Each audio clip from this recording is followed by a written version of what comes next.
Afia ka sa na. Din na sa da. Kajin na gam lam sa. Music ta kitok ngat do din chu.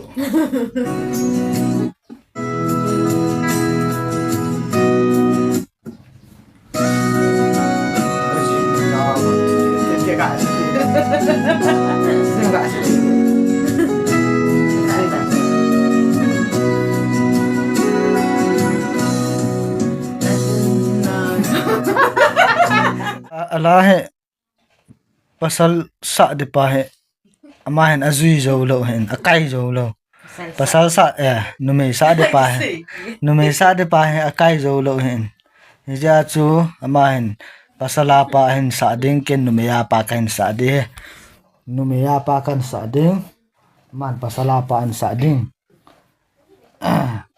che ka kizil na hon hen kan sa on de anangai phot oi Afia ka sa na. din na sa da.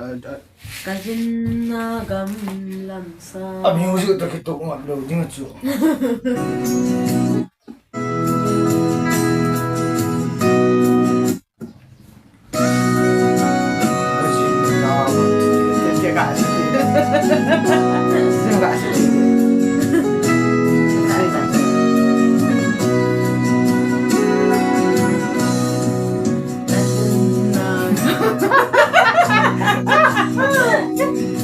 Chúng ta chỉ nên nuôi sạch.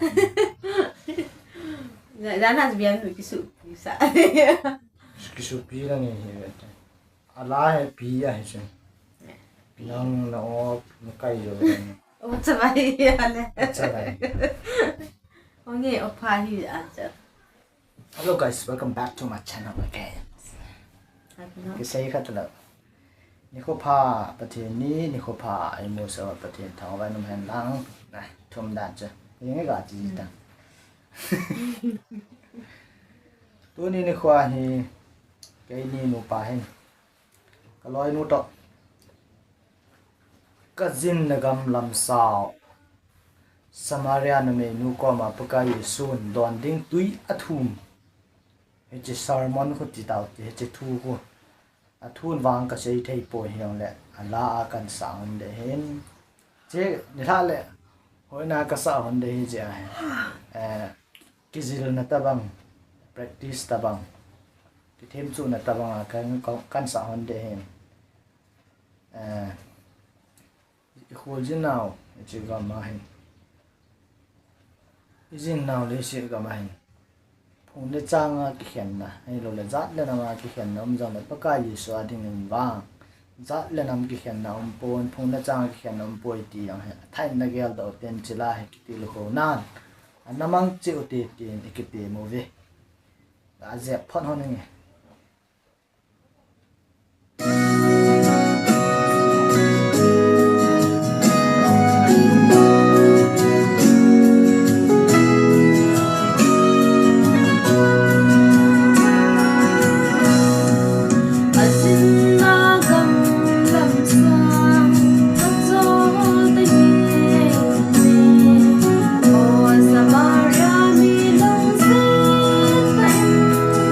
Don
Zuda nam le nam leo ken na ki talo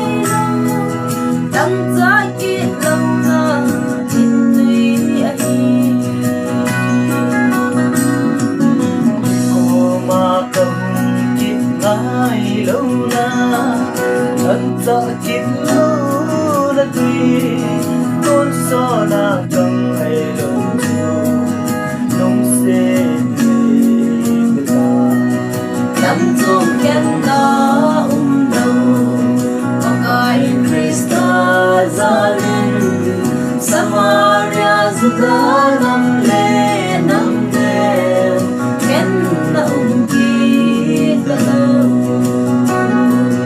nam chung ken na đâu có cái Krista zalin Samaria Zuda nam le nam del ken na ki talo Samaria Zuda nam le nam del ken na ki talo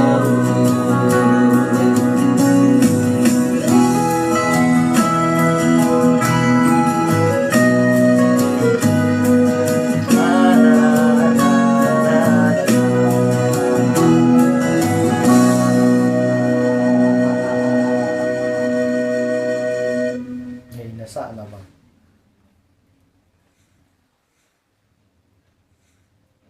khát lại chứ sa gì chú đi hả chú chẳng về sa thì phải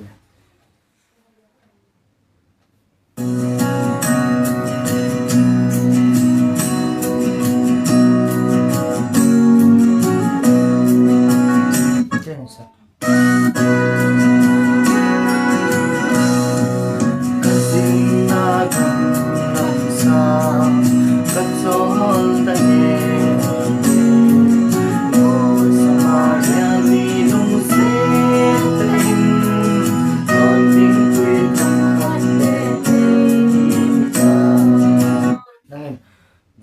Samaria mi lung si tên là tí dụ dị lâu chứ vô Samaria mi lung si tên cả cài hay cái chỉ là chỗ nào hồi giờ nghe rồi vô Samaria mi lung si tên đón đến tuy thầm khát để mi ta chẳng chơi sợ tao tí cả thêm hơn tay Thiếp xa chiều nghe lòng chú bôi